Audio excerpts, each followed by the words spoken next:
오늘 말씀은 골로새서 1장 24절에서 29절까지의 말씀입니다.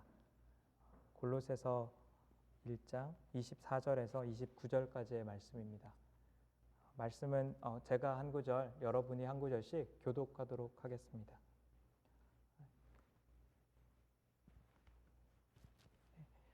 골로새서 1장 24절에서 29절에 있는 하나님의 말씀입니다. 나는 이제 너희를 위하여 받는 괴로움을 기뻐하고 그리스도의 남은 고난을 그의 몸된 교회를 위하여 내 육체에 채우노라. 내가 교회의 일꾼 된 것은 하나님이 너희를 위하여 내게 주신 직분을 따라 하나님의 말씀을 이루려 함이니라. 이 비밀은 만세와 만대로부터 감추어졌던 것인데 이제는 그의 성도들에게 나타났고 하나님이 그들로 하여금 이 비밀의 영광이 이방인 가운데 얼마나 풍성한지를 알게 하려 하심이라. 이 비밀은 너희 안에 계신 그리스도시니 곧 영광의 소망이니라. 우리가 그를 전파하여 각 사람을 권하고 모든 지혜로 각 사람을 가르침은 각 사람을 그리스도 안에서 완전한 자로 세우려 함이니 이를 위하여 나도 내 속에서 능력으로 역사하시는 이의 역사를 따라 힘을 다하여 수고하노라. 아멘.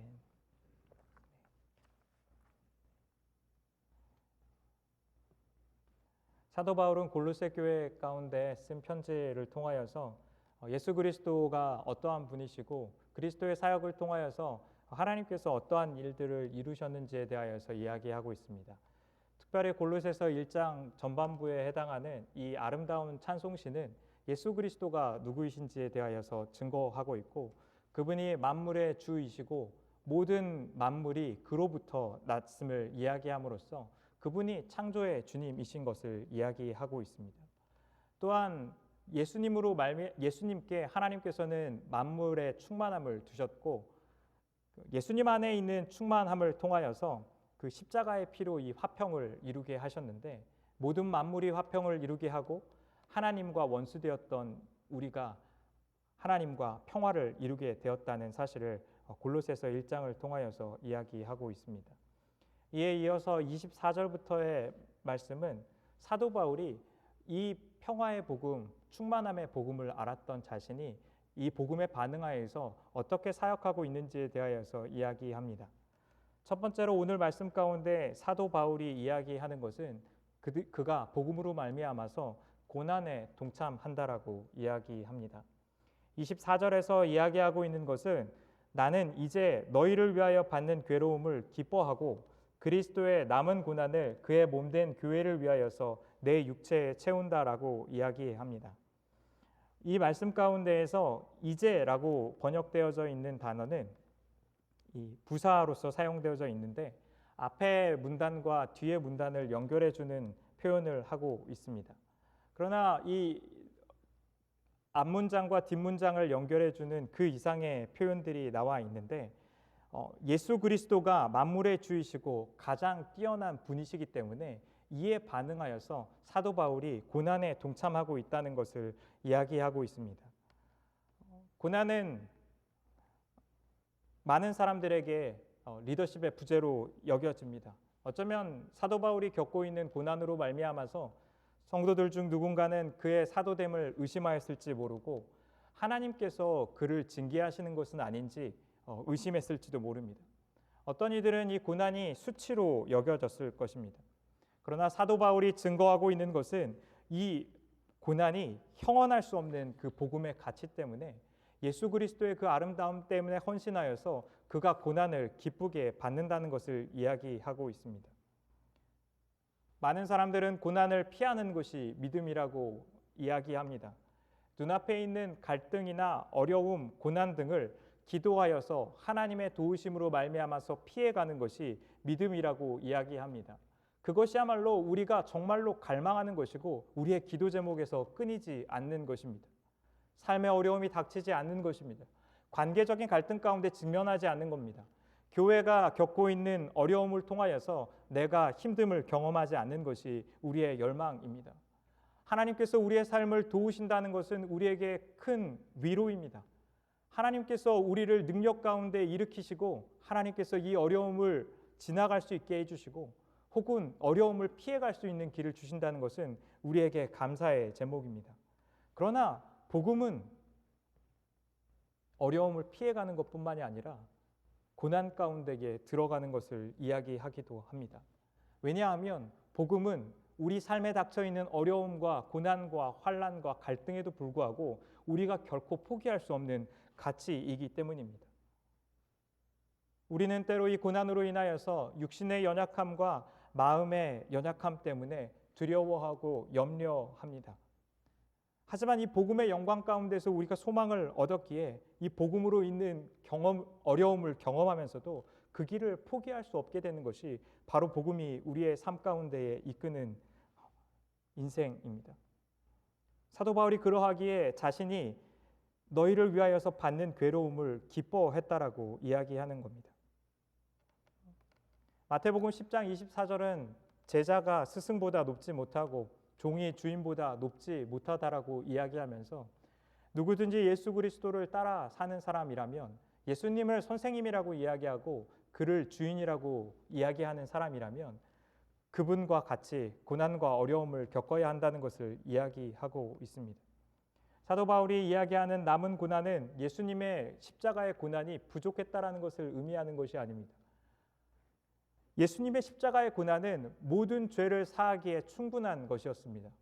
더 이상 다른 고난을 통하여서 죄를 해결해야 했기 때문에 바울이 이 고난을 짊어졌던 것이 아니라 예수 그리스도의 고난에 동참하여서 자신의 삶을 헌신했다라는 것입니다.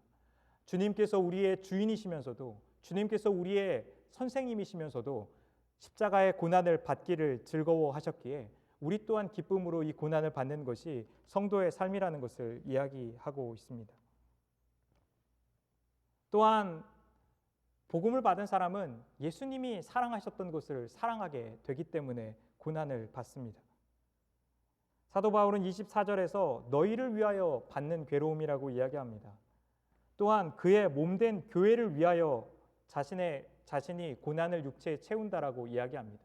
자신의 고난의 목적이 예수님께서 피값을 주고 죽기까지 사랑하셨던 그 교회에 있다는 겁니다. 교회를 위하여서 자신을 내어주는 것은 우리의 주인이셨던 그분께서 사랑하시고 귀하게 여겨서 자기를 주기까지 아까워하지 않았던 그것을 위하여서 우리의 삶을 헌신하는 것이라는 겁니다. 주님이 귀하게 여기셨던 그 교회를 자신 또한 결코 포기할 수 없다는 것입니다.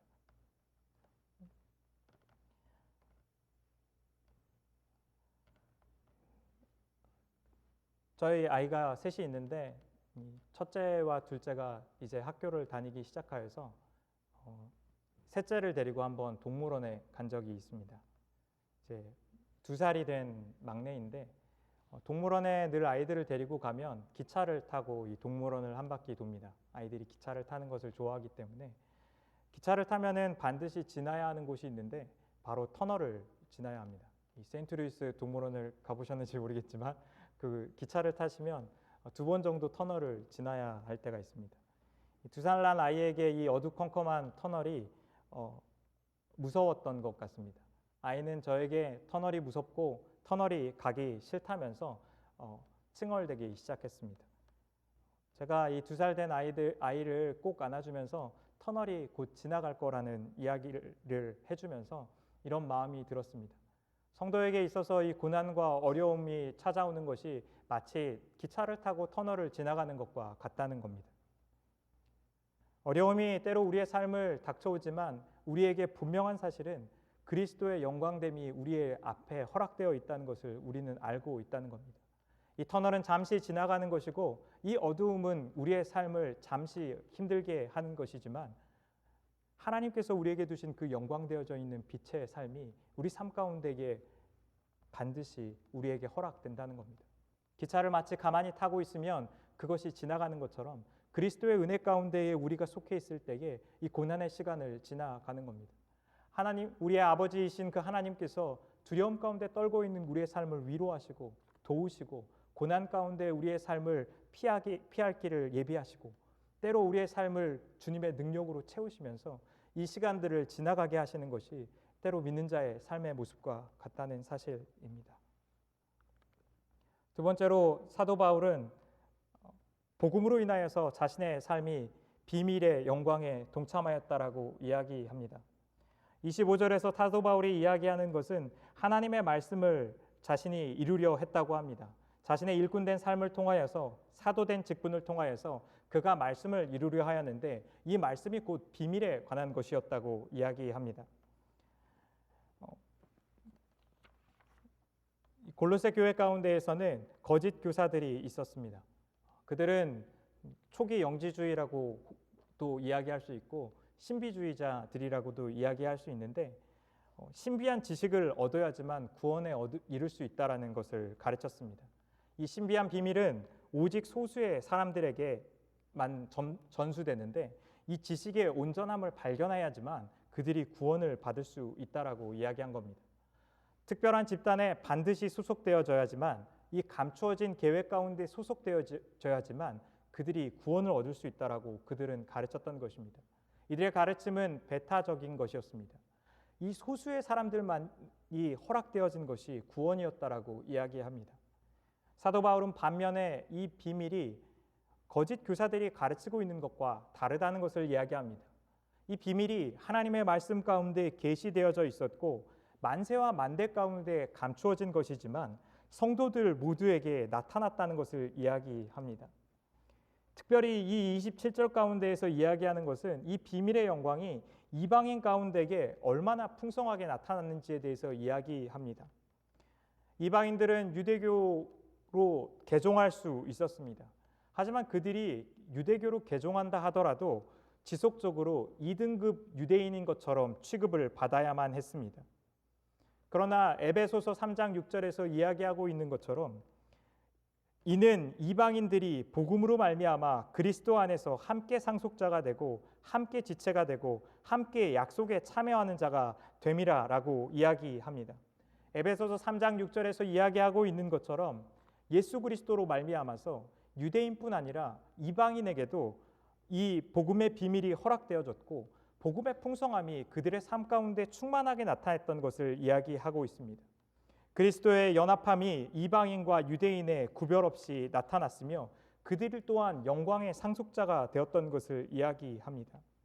그들이 지식을 통하여서 예수 그리스도를 얻거나 이것을 습득함을 통하여서 혹은 노력을 통하여서 하나님께서 다가갈 수 있는 것이 아니라 하나님 그분께서 그들에게 다가오셔서 구원이 그들의 삶 가운데 허락되어져 있고 비밀이 그들의 삶 가운데 드러났다는 것을 오늘 말씀은 이야기하고 있습니다.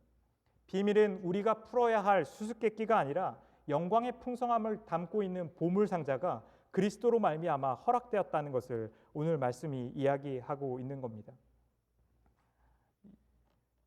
이 초기 영지주의나 신비주의와 같은 종교가 오늘날에는 사이언톨로지의 모습과 저는 비슷하다고 생각합니다. 사이언톨로지는 라파에트 로널드 허버드라는 사람에 의해서 1954년도에 창시되어져 있는 종교인데 사이비 이단으로서 유사 과학을 통하여서 구원을 받을 수 있다라고 이야기합니다. 이 로널드 허버드의 이혼한 전 아내는 그가 종교를 만들어야지만 돈을 벌 수 있다라는 것을 공공연하게 이야기하고 다녔다라고 이야기합니다. 이 종교에는 단계가 있는데 정화의 과정을 통하여서 이 일들을 거쳐야 하는데 정화전 단계, 그리고 정화의 단계, 그리고 Operating Theorem이라고 이야기하는 OT의 단계를 거쳐서 상위 단계를 이르러야지만 그들이 상위 단계에서도 고위직의 간부에 이르러야지만 창조 신화의 문서에 접근할 수 있다라고 이야기합니다. 감추어져 있는 이 비밀의 일들을 매 단계를 넘을 때마다 돈을 지불하면서 넘어야 한다고 합니다. 사람들은 이 사이언톨로지가 전 세계 160개국에 800만이 넘는 사람에게 전파되었다라고 이야기하는데 사람들은 이 큰 대가를 치르면서도 이 비밀에 얻기 위하여서 많은 노력을 하고 있습니다. 만치 신천지가 14만 4천 명 안에만 들어야지만 우리가 구원받을 수 있다라고 이야기하고 14만 4천 명 성도가 신천지가 넘어가자 진정한 신자 14만 4천 명만이 구원받을 수 있다라고 이야기하는 것처럼 특별하고 제한되어 있는 사람들 가운데 구원이 허락될 것이다라고 이야기합니다. 그들은 계속해서 자격을 이야기합니다. 자신이 노력을 해야지, 돈을 내야지, 이에 합당한 정결한 삶을 살아야지만 자격을 갖출 수가 있고 이를 통하여서 구원을 얻을 수 있다라고 이야기하는 겁니다. 그러나 이들이 말하고 있는 진리 가운데 진리는 사람들을 나누게 합니다.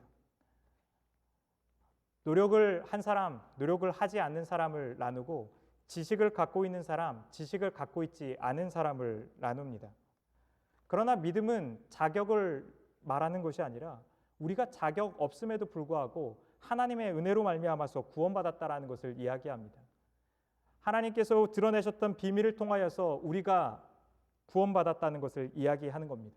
우리가 하나님을 향하여서 나아가려고 했던 노력이 우리를 구원하는 것이 아니라 하나님께서 이 땅 가운데 내려오셔서 하나님의 백성들 가운데 그를 믿는 모든 사람들 가운데 구원을 허락했다라고 이야기하는 겁니다. 자격이 없는 자를 위하여서 하나님께서 은혜를 주셨다는 것을 믿을 때 그곳에서는 하나님의 영광이 드러납니다. 자신의 노력을 통하여서 구원받았다라는 것을 말할 때에 자신의 노력의 영광이 드러나지만 오직 하나님의 은혜로 말미암아서 구원받았다는 것을 말하는 자들에게는 하나님의 영광만이 온전히 드러나게 되는 겁니다. 그러하기에 예수 그리스도 안에서 한 몸을 이루게 하는 것이 교회 가운데 일어나야 합니다. 오직 예수 그리스도로 인하여서 그들이 구원받았음을 알기에 장애인과 비장애인이 하나가 되고 남자와 여자가 하나가 되고 목회자와 성도가 하나가 되고 직분자와 비직분자가 하나가 됩니다. 배운 자와 못 배운 자가 하나가 되고 가진 자와 가지지 못한 자가 하나가 됩니다. 종과 주인이 하나가 되고 백인과 흑인이 하나가 되며 장애인과 비장애인이 하나가 되고 흑인과 동양인이 하나가 됩니다. 좌파와 우파가 하나가 되고 이민 1세대와 2세대가 하나가 되는 것이 바로 하나님께서 우리에게 주신 그 비밀이 일하는 방식입니다. 우리의 공로를 통하여서 어떠한 자격이 우리를 증명하는 것이 아니라 하나님께서 그 십자가 가운데에서 우리를 증명하심으로 구원을 얻었기에 모든 자격 없는 자들이 예수 그리스도로 말미암아서 한 몸을 이루는 관계를 이루는 것이 복음이 우리 삶 가운데 나타나는 그 증거라는 겁니다. 저는 어린 시절에 목사가 되겠다라고 생각을 했었습니다. 아마도 제가 11살 때쯤이었던 것 같습니다. 제가 처음 목사가 되려고 했던 것은 제 모든 것을 들여서 하나님을 섬기고 싶다는 마음이 있었지만 오랜 시간이 지나서 제가 깨달은 것은 사실은 제 마음속 깊은 곳 가운데 내가 이 사람들보다 가장 헌신된 삶을 살아가면 하나님께서 날 가장 사랑하실 거라고 생각한 겁니다. 하나님의 사랑을 얻기 위하여서 나의 모든 것을 들여서 헌신한다면 그분이 날 사랑할 것이다라고 생각한 겁니다. 그러나 시간이 지나면서 제가 깨달았던 것은 하나님께서 나를 다른 사람들보다 더 사랑하지 못할 만큼 사랑하고 계시다는 사실이었습니다. 하나님께서는 자신이 할 수 있는 최선의 방법으로 나를 사랑하셨기에 내가 그분의 사랑을 얻기 위하여서 노력할 필요가 없다는 겁니다. 내 노력으로 말미암아서 내가 비밀한 지식을 얻으려고 하는 것으로 말미암아서 내가 구원을 받은 것이 아니라 그분의 공로로 말미암아서 그분의 사랑으로 말미암아서 그분의 신실함으로 말미암아서 내 삶이 구원을 얻었다는 것에 대하여서 하나님 제게 알게 하셨습니다. 제가 네팔 친구를 학교에서 한 명 알게 되었는데 이 친구는 기독교 집안에서 자란 친구가 아니었습니다. 힌두교 배경에서 자라났던 그는 우연히 알게 되어져 있는 캠퍼스 사역에서 만난 목사님과 신앙에 대한 많은 이야기를 했다고 합니다. 처음에 그녀가 예수님을 받아들이는 것은 매우 어려운 일이었습니다. 예수님만이 오직 구원의 길이라는 것이 그녀에게는 받아들이기 어려운 사실이었기 때문입니다. 그는 목사님과 대화 중에 이렇게 설명을 했습니다. 자신이 생각하기에 세상의 많은 종교들은 각자의 방법을 통하여서 진리에 이르려고 하는 것 같다고 말입니다. 그리고 이것이 마치 하나의 산을 오르는 것과 같다라고 생각했습니다. 산 등성이에서부터 각자가 각자의 방법으로 산을 오르고 있지만 결국에는 이 꼭대기에 있는 진리라는 지점 혹은 하나님이라는 지점에 닿을 수 있을 거라고 믿고 있다고 이야기했습니다. 그녀의 이야기를 유심히 듣고 있었던 목사님은 이렇게 이야기했습니다. 너의 이야기가 맞다고. 사람들은 자신의 노력을 통하여서 산을 오르기 위하여서 각자의 수단과 방법으로 산을 오른다는 겁니다. 철학을 통하여서, 자신의 신앙을 통하여서, 종교를 통하여서, 부를 얻는 것을 통하여서, 명예를 얻는 것을 통하여서, 자기의 방법으로 로맨스를 얻는 것을 통하여서 자기 방법으로 이 산을 올라서 진리에 이르려고 노력하고 있다는 겁니다. 그러나 우리가 믿고 있는 것은 우리의 노력으로 말미암아서 우리가 진리에 도달하는 것이 아니라 산 꼭대기에 있어야 했던 그 하나님께서 산 밑으로 내려와 우리와 함께 계셨고 우리에게 자기 생명을 주심을 통하여서 우리에게 구원을 허락하셨다는 것을 믿는 것이 바로 기독교의 믿음이라고 이야기했습니다. 그녀는 이 이야기를 듣고 예수님을 구세주로 영접하기 시작했습니다. 자신의 간증의 이야기를 들으면서 저도 오랜 세월 동안 제가 고민하던 것에 답을 얻었습니다. 사람의 노력을 통하여서 구원을 얻는 것이 아니라 하나님이 우리에게 주셨던 그 긍휼하심을 통하여서 우리가 나음을 입었고 회복을 입었다는 것이 말씀이 증거하고 있는 그 비밀입니다. 사도 바울이 이야기하고 있는 것처럼 이 비밀이 바로 영광의 소망이신 그리스도라고 이야기하고 있기 때문입니다. 그리스도가 아닌 다른 것으로 우리가 구원을 얻을 수 없다라고 이야기하고 있는 겁니다. 마지막으로 오늘 말씀은 사도 바울이 각 사람을 가르치고 세우는 일 가운데에 동참하였다는 것을 이야기합니다. 사도 바울이 예수 그리스도의 영광을 알게 되었기에 예수 그리스도를 전파할 뿐만 아니라 사람들을 권면하고 가르쳐서 온전한 사람이 되기까지 헌신하였다라는 것을 이야기합니다. 이것을 다하여서 그는 힘을 다하여서 수고하였다라고 말합니다. 사람을 세우는 일은 어려운 일입니다. 교회가 여러 갈등과 어려움을 겪는 것들은 때로 사람을 키우게 하기 위한 여러 아픔들과 연관되어 있기도 합니다.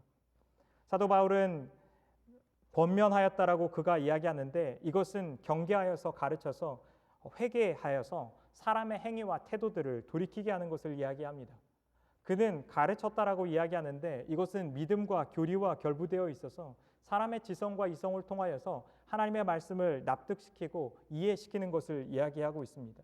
회개하여서 삶을 온전케 함과 동시에서 진리의 말씀 가운데에게 뿌리 내리도록 하는 건전한 가르침을 위하여서 사도 바울이 헌신했다는 것을 이야기합니다. 사람을 성장하기까지 기다리는 것은 매우 괴로운 일입니다. 미숙한 사람이 우리의 마음을 찌르기도 하고 고통스럽게 할 뿐만 아니라 더디 성장하면 우리의 마음 가운데 큰 초조함을 가져다 주는 일이기 때문입니다. 교회 사역이 어려운 이유는 이 더디 성장하는 사람들 때문입니다. 히브리서에서 젖을 먹는 자와 같이 의의 말씀을 경험하지 못한 사람들이 우리 가운데 많이 있기에 장성한 사람이 되어서 기준의 옳고 그름을 구별함이 없이 미혹과 진리됨을 구별하지 못하는 사람들로 말미암아서 덕스러운 삶을 살아가지 못하고 거룩한 삶을 살아가지 못하고 사랑과 은혜와 긍휼로 살아가지 못하는 사람 때문에 교회는 늘 어려움 가운데 있습니다.